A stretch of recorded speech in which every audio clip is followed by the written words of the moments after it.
The forest swallowed sound like a living creature, turning every step into something louder than it should have been. Officer Daniels moved carefully, scanning the darkness with the practiced calm of someone who had been on dozens of search operations, just never one that felt so personal.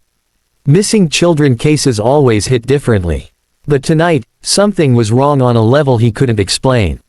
Max, his K9 partner, walked ahead with slow, methodical precision. The German shepherd's tail was low, movements controlled, nothing like his usual confident stride. Daniels trusted that body language more than any equipment. Max wasn't just following a trail. He was sensing danger. They had been searching for Lily for nearly 3 hours. She had vanished from her backyard swing. No witnesses, no sounds, no struggle, just a small overturned shoe and tire tracks leading into the woods. The moment Daniels arrived, Max had lunged toward the trees as if he already knew where she was. Suddenly, Max stopped. Every muscle froze. His ears pushed forward. His chest expanded as he took in scent after scent. "Talk to me, boy," Daniels whispered. The dog didn't bark. Instead, he slowly lowered his head, the way he only did when someone dangerous was nearby. Daniels immediately turned off his flashlight, letting moonlight guide his eyes. For a moment, he saw nothing. Then, movement. Not movement, reflection. Something metallic catching light, maybe a belt buckle or a weapon. But Max wasn't looking at it. He was staring past it, deeper into a narrow gap between two leaning trees. Daniels followed the line of Max's gaze and felt his breath catch. A tiny silhouette, a round face, 2 terrified eyes, Lily. And then the hand, the smallest hand he had ever seen in a rescue. She lifted it slowly, deliberately. It didn't wave. It didn't tremble randomly. It shook twice, paused, then once. Daniels felt his chest tighten. The silent distress signal. The one officers taught schoolchildren during safety visits.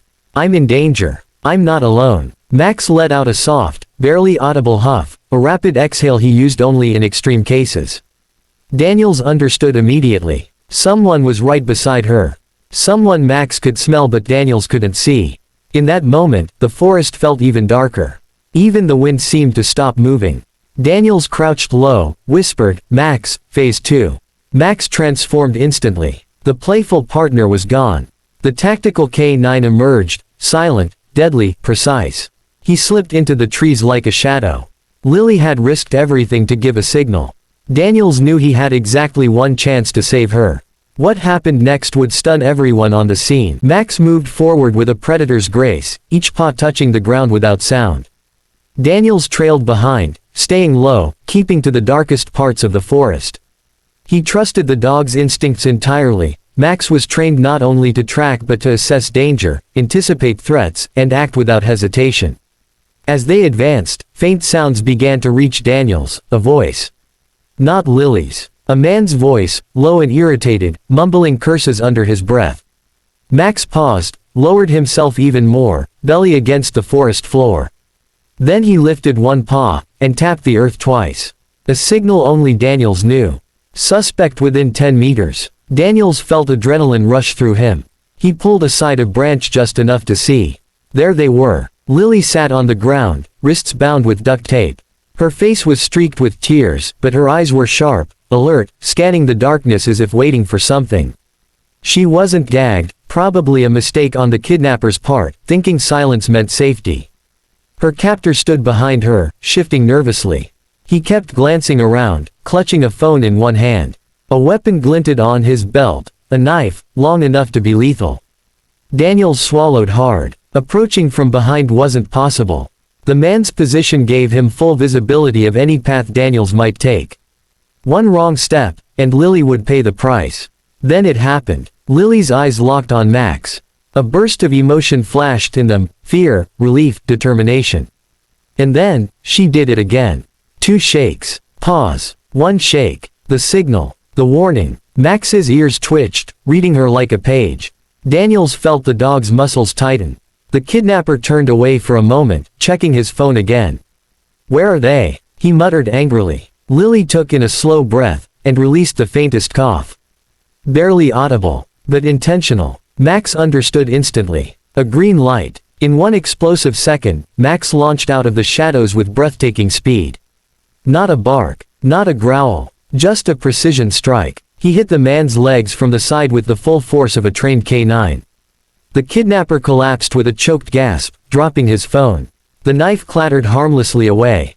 Max clamped onto the man's forearm, controlled, no unnecessary damage but unbreakably firm. Daniels broke from cover, sprinting toward Lily. The man lay pinned, terrified, struggling uselessly beneath Max's iron hold. Lily whispered through trembling lips. "I knew he'd come, Max never forgets."